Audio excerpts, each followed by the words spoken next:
Germán Bahamón Jaramillo, el gerente general de la Federación Nacional de Cafeteros.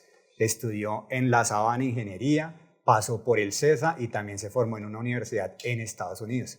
Hoy lidera casi nada el reto de más de 540.000 familias cafeteras que hay en un país absolutamente cafetero y que ha sido, pues, felizmente portador de una bandera del mejor café del mundo en muchas ocasiones. Germán, bienvenido. Edwin, muchísimas gracias, un saludo especial y gracias por esta invitación. Bueno, no puedo dejar de arrancar por la pregunta obvia y es cafetero de tercera generación. Explíquemosle un poco a la gente qué significa eso, porque en una conversación previa me decía que no solo había crecido en el agro y en el café, sino que había estado por familia realmente en otros cultivos. Entonces, ¿qué significa ser cafetero de tercera generación? Bueno, lo primero, Edwin, es soy de familia agrícola provinciano. Yo creo que ahí es donde me puedo situar yo. Y como usted lo decía, sí, mi familia me educó gracias al producto agrícola. Mi papá y mi abuelo cultivaron siempre algodón, arroz, sorgo, soya. Y al final mi abuelo dijo, hay que explorar otros cultivos. Y en un piso térmico distinto dentro del departamento del Huila empezó a explorar el tema de la agricultura cafetera.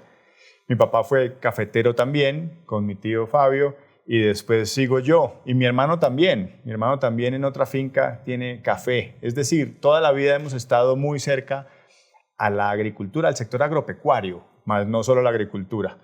Siempre ha sido como parte fundamental de nuestra vida. El sector cafetero es sin lugar a dudas uno de los que más renglones, porque son muchos, son subsectores, pero más renglones le aporta a la economía de Colombia. Entonces empecemos a hablar de eso, de economía. ¿Cómo está hoy la Federación Nacional de Cafeteros y cómo está el sector cafetero en Colombia? Mire, digamos que la economía agrícola siempre es cíclica y eso lo hemos visto a partir de la historia. El año pasado tuvimos el momento cúspide en términos de exportación y de tamaño también de la economía agrícola cafetera. Llegamos a que la cosecha costara 14.5 billones de pesos. Eso definitivamente porque los precios, después de un momento de pandemia, de un momento de escasez de transporte marítimo, los contenedores, acuérdese que tuvieron un problema de escasez y además de que hubo una helada coincidente en el Brasil, una helada coincidente con la pandemia, pues hizo que el precio de café subiera a su máximo. Fue probablemente el mejor escenario posible para Colombia, me acuerdo. La crisis de los contenedores de la que habla usted, Brasil, que es nuestro principal competidor digamos, en problemas, y un escenario post-pandemia donde la gente dijo, bueno, por fortuna salimos de esta, vamos a consumir. Claro, y el consumo en hogar incrementó también de café. Eso fueron bastantes variables confluyentes que hicieron que existiera un precio diferenciado mayor. No fue bonanza, que fue lo distinto a 1977, en donde sí hubo una bonanza. Aquí hubo un incremento en precios, pero también en costos, porque los insumos agropecuarios sufrieron lo mismo y también pasaron, y yo me acuerdo, yo soy cafetero y en enero del 2019 un bulto de urea costaba 80.000 pesos y terminó costando 240.000 pesos. Entonces, también hubo una presión de costos que se generó. Entonces, sí hubo rentabilidad y hubo un tamaño de la cosecha en términos de valor muy fuerte, pero estábamos cayendo. Llevamos 30 meses, un poco más de 30 meses, Edwin, de lluvia incesante, inclemente. Eso sí lo saben todos, no importa si es cafetero o no, sabemos que hemos tenido lluvias en el país colombiano, en el territorio colombiano. Y eso hace que la planta de café no tenga el potencial, no exprese el potencial. Porque las plantas necesitan fotosíntesis para poder, necesitan luz. Entonces, eso ha hecho que consistentemente haya venido cayendo la producción a 11 millones de sacos. Pero en el 2009, cuando hubo otro fenómeno de la Niña, caímos a 7 millones de sacos. Porque había unas variables de la condición genética cafetera que eran distintas. Entonces, teníamos unos varietales distintos. Si usted se acuerda, muy posiblemente, aquí hablábamos de la variedad caturra, que es muy buena en taza, y todos los colombianos hablábamos de caturra, pero muy susceptible a la roya. El parque cafetero cambió gracias a la investigación y desarrollo que hace Cenicafé. Cenicafé, sí. Y tenemos hoy 82% de variedades que son resistentes a cambio climático y a la roya. Eso nos permitió que cayéramos a 11 millones de sacos y no a 7 como caímos en el 2009. Bueno, digamos que ese es un buen balance y como resultan diciéndole a uno en muchas reuniones, un buen resumen ejecutivo. Ahora le quiero preguntar, usted está recién llegado a la federación. Sí. Y en digamos que es uno de los gremios más importantes, cabe la pregunta en el mundo empresarial, en el corrillo empresarial, se dice que con la llegada del nuevo gobierno empezaron a pedir muchas cabezas de gremios. Y uno ve eso en gremios como el de la construcción y estamos viendo lo que está sucediendo en el sector de la construcción, que es una cosa muy complicada. ¿Cómo fue esa llegada suya? Que además vimos a un presidente Petro diciendo que esperaran, que aguantaran esa elección. Vimos justo en ese momento un cambio de ministro de Hacienda que era el que asistía a esa reunión en donde se elegía. ¿Cómo ha sido esa llegada suya en relación con el gobierno Petro? Edwin, otro resumen ejecutivo entonces de un proceso largo. ¿Qué ocurrió? Sí, como usted bien sabe, Roberto Vélez toma la decisión de dar un paso al costado, ¿cierto? Y el gobierno nacional, con 4 ministros de Estado, diseñan un proceso de selección, porque es el gobierno nacional que diseñó en conjunto con los 15 comités cafeteros un proceso de selección, pero lo diseñó el gobierno nacional. Un proceso que fue largo, además, democrático, en el cual se permitía que cualquier ciudadano nacional tuviera la posibilidad de exponer su hoja de vida. Y así hice yo.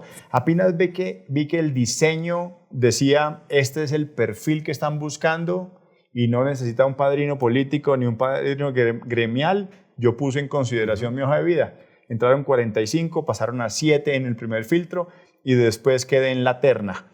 Y esa terna era avalada en los caminos, en las etapas que se habían diseñado por el gobierno nacional. Y a la postre, el Congreso Cafetero Extraordinario, que se llevó a cabo el 27 de abril, tomó la decisión por unanimidad de darme a mí, digamos que la honrosa responsabilidad de ser vocero del gremio más importante de la agricultura colombiana. Bueno, la relación suya con el gobierno, y soy enfático en eso, ¿cómo está? Porque esta semana justo tenían una reunión con ministro de Hacienda y ministra de Agricultura a bordo y no se dio esa reunión. Entonces, pues es difícil que uno no teja, o más bien no hile delgado y diga, bueno, sí. Primero los comentarios del presidente Petro y luego en la reunión en la que se iban a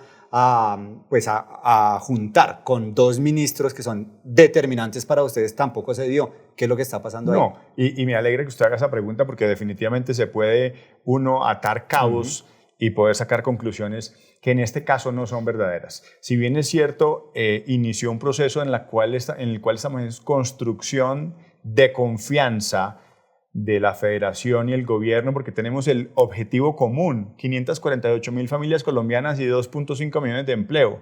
Eso seguro le preocupa al gobierno nacional. Y hemos venido trabajando con cada una de las carteras. Yo he tenido reuniones en el despacho de la ministra Susana Muhammad, porque la sostenibilidad de nuestra caficultura también depende del cuidado que hagamos de todo el medio ambiente. Incluso comercialmente, si no trabajamos con la ministra Susana, el Pacto Verde Europeo nos va a imposibilitar después exportar nuestro producto a Europa. También con el ministro Ricardo Bonilla, con sus 2 viceministros en su despacho, mostrándole Flota Mercante Gran Colombiana, Fondo Nacional del Café, invitándolo a soñar en la reindustrialización de Colombia a partir del producto estrella que es la caficultura. También mesas de trabajo con ministerios de vivienda que tienen en el Plan Nacional de Desarrollo objetivos claros de mejoramiento de vivienda rural y construcción de vivienda rural. ¿Quién mejor que la Federación para apoyar, para hacer ese brazo articulador y ejecutor de una política que está consignada en el Plan Nacional de Desarrollo? Buenas mesas de trabajo y también con el Ministerio de Agricultura, contacto permanente en donde encontramos que titulación de predios es importante, que hacer un país de propietarios. 44% de los agricultores cafeteros colombianos no tienen título de propiedad. Qué mejor que nosotros que los tenemos identificados, georreferenciados, para poder acompañar esa política. O sea que esta reforma agraria que ha propuesto el gobierno va en línea con, por ejemplo, formalizar ese 44% en temas de titulación. Definitivamente. Además, esta es una economía agrícola de pequeño productor. toda. Aquí no hay latifundios. Aquí 548.000 familias tienen en promedio 1.5 hectáreas de café. Sí, todos son pequeños productores. Eso lo que hace es que necesitemos trabajar de la mano con el gobierno en la reindustrialización. Yo soy ingeniero de producción agroindustrial, usted me presentó así, y sé perfectamente, porque vengo de la provincia, que solo caminando en la cadena de valor tenemos sostenibilidad económica. Caso contrario, seguimos vendiendo commodities, claro, o materias primas, y ahí seguimos siendo el eslabón más débil de la cadena, pero el único indispensable. Bueno, con eso que usted nos dice, que cuenta aquí en la redacción del Espectador y a todas las personas que nos ven a través de www.elespectador.com, quiere decir que solo hace falta la reunión con el presidente Petro. Sí, y la reunión que usted estaba planteando que no se dio el miércoles de esta semana, fue una reunión que acordamos con el ministro Bonilla, y en la cual hacen parte 4 ministerios. Entonces, lo que ocurrió fue que uno de ellos no podía, y son indelegables, porque es el Comité Nacional. Entonces, el ministro Bonilla nos mandó una carta, digamos que la vimos muy amable, en donde reafirma la oportunidad y la necesidad de seguir trabajando con el gremio, y donde lista todas las oportunidades que hemos venido trabajando en conjunto, y pide posponer la reunión. Una va a ser el 2 de agosto, que es la del Fondo de Estabilización de Precios del Café, sí, y otra el 16, que es la del Comité Nacional. Así que yo no vi nada distinto a un tema de agendas, que me parece que está bien. Obviamente los malquerientes de la federación pueden decir lo contrario. Bueno, usted usa una expresión, los malquerientes de la federación, entonces ahora le quiero preguntar, se han dado mensajes de algunos departamentos en donde dicen qué está pasando con el Fondo Nacional del Café, con la administración de esos recursos. Eso por un lado, quiero preguntarle por eso. Y dos, por el tema de la importación de café, a uno no le cabe en la cabeza que Colombia importe café. Sí. Y que más aún estén diciendo que lo están mezclando con el café premium o con el café, cafés especiales o con el café de alta calidad para ponerlo en el mercado internacional. ¿Qué fue lo que pasó ahí? No. Y qué bueno que usted me haga esas 2 preguntas. La primera, Fondo Nacional del Café. Fondo Nacional del Café es un libro abierto, porque es un fondo de los cafeteros, porque nosotros los cafeteros, por cada libra de café que se exporta, entregamos una contribución cafetera de 6 centavos de dólar. Es decir, eso es dinero que sale de los cafeteros para que se invierta en los cafeteros. Exactamente. Es dinero de los cafeteros, se guarda en una cuenta y en esa cuenta se reinvierte en la caficultura, en 4 bienes públicos. 1, investigación y desarrollo, Cenicafé, la joya de la corona. O sea, nos vienen a visitar incluso de Brasil para conocer Cenicafé y las buenas prácticas para mantener una caficultura que no caiga a los embates del clima y de las plagas. Segundo, servicio de extensión. 548.000 pequeños cafeteros que tienen la posibilidad de recibir un ingeniero agrónomo para que les cuente qué está pasando en su cultivo y les haga las recomendaciones sin costo alguno. Todos los cafeteros colombianos son visitados al menos 2 veces al año y lo valoran demasiado porque incluso les acompañan en esa oportunidad de generar sus créditos con Finagro o sus créditos con el Banco Agrario, les acompañan en esos procesos. 3, la más importante, ¿cuándo ha visto usted un cafetero sentado en una plaza de mercado con una carga de café sin vender? Nunca. Eso sí, le pasa. Es, como dicen históricamente, eso es un cheque al portador.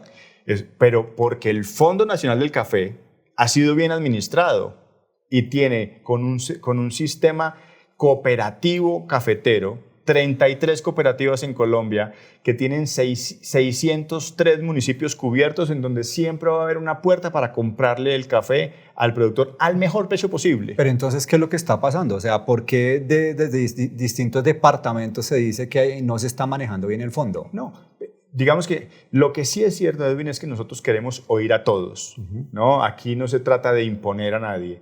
E incluso a los que no quieren a la federación los estamos oyendo y queremos siempre mantener ese diálogo permanente y constante, porque es la única manera de que sigamos construyendo una federación, ojalá para otros 100 años, ¿no? A nosotros no nos atormenta un malqueriente, nos ayuda a que sigamos nosotros pensando a ver cómo mejorar, sí, pero el fondo está bien administrado. Además, tenemos un miembro del Ministerio de Hacienda sentado en nuestra oficina todos los días y que puede indagar exactamente en qué parte se está usando los fondos para fiscales, que son de los caficultores y se reinvierten. Y el cuarto, que era el cuarto bien público, es la promoción. Para usted, si no es cafetero, si usted sale de Colombia, a usted lo representa Juan Valdez, porque es la marca de los colombianos. Sí, es el sello. Y es la antítesis de la coca, porque a nosotros afuera o nos miran de una manera o nos miran de otra. Entonces, seguimos construyendo ese bien público que es el más valioso y es la marca de café de Colombia que sigue siendo la de mayor calidad. No ha habido, y usted me preguntaba ahorita, de que importaron y exportaron. Entonces, hablemos de eso. Sí, eso. Le quiero preguntar sobre Juan Valdez ahorita, pero contésteme eso. ¿Qué fue lo que pasó que importaron café en un país que es productor y eso es como que a uno no le cuadra que Colombia esté importando café? Y ha pasado históricamente. O sea, nosotros hacemos parte de la OCDE, además. O sea, estamos en un mercado de libre comercio. ¿Qué pasa? Nuestro café es tan bueno que todo se exporta. Y a nosotros los colombianos, toda la vida nos han enseñado a consumir el café malo. La pasilla que llaman, La pasilla. ¿No? Eso es cierto, es una verdad de a puño. Y lo que tenemos que hacer es que cuando sube una carga de café a 2.400.000, ¿usted cree que le vamos a poder llevar a la tienda de la esquina un café de esos? No. Entonces la industria nacional, todas las marcas que usted conoce, deben importar café para ese consumo interno. Eso es lo que está pasando y lo que ha ocurrido. Y nada es anómalo, porque una industria de café hoy que haga un café instantáneo puede traer un café de una diferente calidad a un diferente precio para satisfacer una necesidad. Entonces no es así. Y ahora decir que estamos exportando café de mala calidad y que por eso se cayó la prima. Exacto. ¿Cierto? Eso es lo que han dicho, exactamente. Claro, pero una mentira dicha 1000 veces puede convertirse en una verdad y gracias a usted por la pregunta para poderlo aclarar. No ha pasado. Nosotros tenemos la posibilidad de revisar en los puertos qué se está exportando y un consumidor o un trader o una empresa multinacional que nos compra el café en Europa, en Estados Unidos, en Canadá, sabe perfectamente la calidad. O sea, ellos aseguran la calidad, no se dejan meter los dedos a la boca. Germán, uno ve a Juan Valdez y a sus varias generaciones de protagonistas que lo siguen haciendo muy bien. Estados Unidos está muy bien rankeado, en Europa se ve bien y algunos países de Asia uno lo ve por ahí apareciendo en publicidad con las letras acá en mandarín, en chino, en varios países uno lo ve. Pero la sensación que a muchos les queda cuando uno está por allá en esos viajes es que hace falta más fuerza de Juan Valdez en Asia. En China, en Japón, en Corea del Sur, ¿qué hace falta para posicionar más esa marca? Y como usted muy bien lo dice, que no nos sigan referenciando de la forma inadecuada, sino posicionar más a un Juan Valdez, que en últimas es la representación de esas 548.000 familias cafeteras colombianas. Edwin, yo creo que esa es la pregunta más importante. Yo vengo de 25 años de comercio exterior. En eso es lo que me he movido yo. No hay ni una empresa, ni en tecnología, ni en ninguna otra industria que no tenga los ojos puestos en China e India. Y nosotros, solo el 2% de las exportaciones las hacemos a China. Solo, de todas las exportaciones del café colombiano, solo el 2% llega a China. 2%. 50% entre la sumatoria de Canadá y Estados Unidos. Entonces, hay una oportunidad definitivamente y por eso es que nosotros tenemos que mirar hacia afuera. El negocio del café está del puerto para afuera. La responsabilidad social y la misión de la federación está de la puerta para adentro también. Entonces, nosotros lo que tenemos que evaluar es cómo vamos a seguir explotando, en el buen sentido de la palabra, una calidad del mejor café del mundo en los mercados asiáticos. Y allá estamos poniendo los ojos. Yo le he dicho a la federación que exporta café verde, a Camila, que es la presidenta de Procafecol, para que entremos al mercado, y a Cristina, que es la gerente de Buen Café. Tenemos que exportar café liofilizado a China, tenemos que abrir tiendas de Juan Valdez en China y tenemos que exportar café verde en China. Incluso en la última feria que hubo en Bucaramanga, los que compraron el café de Domingo Torres, empresas chinas. Entonces, hay un mercado que están haciendo. Eso nos pasó hace 40 años en Japón. Esos mercados asiáticos siempre han consumido té verde. Yo trabajé 13 años con japoneses. Incluso aprendí a tomar té verde. Pero lo importante es que hoy, si usted va al mercado japonés, es un mercado que ya creció muy importantemente porque identificamos a Japón y hoy los japoneses 50-50 de café y té verde. Eso tenemos que hacer en China.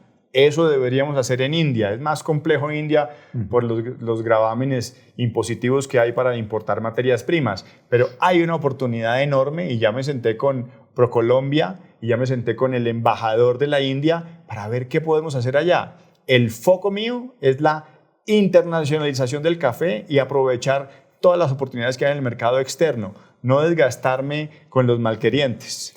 El escenario actual, que la coyuntura siempre pues obviamente termina tocándolo a uno, y es que, a ver, el precio no está en sus mejores días, el dólar lamentablemente para los exportadores está cayendo, afortunados los importadores cuando la canasta básica depende de eso, y Brasil pues está despertando, eso lo tocamos al comienzo de la conversación y ahora volvamos a eso. Es tal vez una coyuntura difícil. Sí. ¿Cómo la van a sortear? Y con una adicional, y es que le recomendamos leer todos los productos que hemos escrito, publicado y además grabado sobre el fenómeno, el fenómeno natural de la sequía que se nos viene. Y es, si no estoy mal, y en lo que he leído es que con la sequía la roya es más protagonista. Entonces, están ustedes con un precio que no es tan bueno, un dólar a la baja, un Brasil despertándose y un fenómeno natural que va a hacer más seco los cultivos. ¿Cómo van a afrontar eso? Poquitas preguntas en una. Entonces, no, mire, lo más importante, estamos sumamente preocupados. Eso sí, lo digo como cafetero y como gerente de la federación, que es vocero de 548,000 cafeteros. Esto que nos está tocando vivir en este momento, algunos analistas decían que eso se debía venir, que después de una corrección de los commodities eso se debía venir, que pasó en la leche, que pasó en la soya, que pasó en el maíz, que incluso pasó en la urea. Eso está ocurriendo, pero no con eso quiero decir que no nos preocupa, nos preocupa de sobremanera. Entonces, lo que estamos buscando nosotros en este momento, Edwin, es revisar con el gobierno nacional qué podemos hacer, porque hay un fondo de estabilización de precios del café que se creó por ley en el 2019 y que hoy los cafeteros hemos aportado 0.5 centavos de dólar desde el 2019 a hoy. Hay 300.000 millones de pesos allí.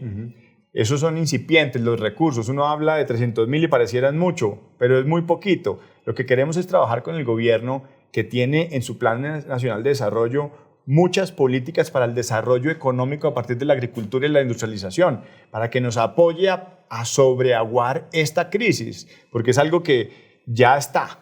O sea, hoy tenemos un precio de la carga del café muy similar a los costos y en algunas regiones incluso por debajo. Entonces, estamos en un tema de rentabilidad bien complejo. Necesitamos que el gobierno, que sabe perfectamente que el café es el producto insigne de Colombia, pero además la economía, el que le genera 2.5 millones de empleos, el producto de exportación no minero más importante de Colombia, ahí tenemos que hacer políticas que permitan volver a estabilizar, porque también los costos bajaron, Edwin. Okay, la urea, yo le dije que llegó a 240.000, ahora ya está volviendo a 100.000, porque la urea ya está en niveles prepandemia. Pero eso también fue por el tema de la guerra de Ucrania. También. O sea, más bien, la guerra en Ucrania, no en Ucrania, que sí. Las materias primas se fueron al sí. cielo y obviamente era imposible producir así. Exacto. Entonces, para resumir, digamos que las preguntas que me hizo. Uno, necesitamos trabajar articuladamente con el gobierno en el desarrollo de políticas que permitan estabilizar un precio. Nosotros ya tenemos un ahorro, importante ponerlo sobre la mesa para que el gobierno de pronto nos acompañe en esa materia. Y hay otra materia que es bien importante y es lo que usted mencionaba de los cambios climáticos. Viene el fenómeno del Niño, según los expertos en meteorología. El fenómeno del Niño, los primeros 3 meses del fenómeno del Niño podrían incluso ser benéficos. Y hay que ser sinceros en eso, porque la planta se va a nutrir de la luminosidad. La planta necesita fotosíntesis para floración, cargue y cosecha. Lo que nos preocupa es la permanencia en el tiempo.